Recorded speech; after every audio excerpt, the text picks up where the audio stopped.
No, Pasquale sì, è cretino. Dov'è Pasquale?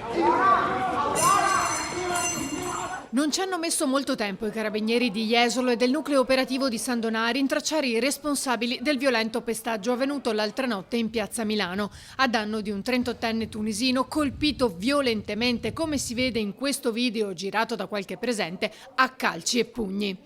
Grazie all'aiuto delle immagini, delle telecamere di videosorveglianza, alle testimonianze e al video girato con il cellulare, i militari hanno dunque raggiunto e denunciato 3 trentenni del posto, incensurati, ora accusati di lesioni personali gravissime in concorso.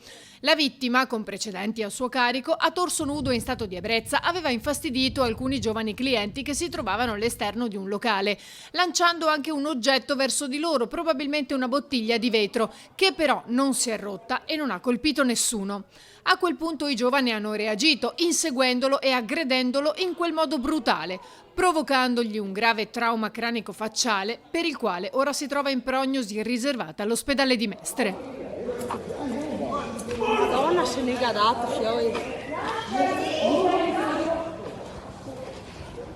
Anche gli aggressori hanno avuto conseguenze, uno con un trauma contusivo al ginocchio destro e alla mano sinistra, un altro con escoriazioni al viso e il terzo con una frattura al dito della mano destra. L'accusa contestata potrebbe variare in base alle condizioni cliniche del 38enne. Gli investigatori però sono al lavoro per identificare altre persone, tutti coloro che hanno preso parte al pestaggio.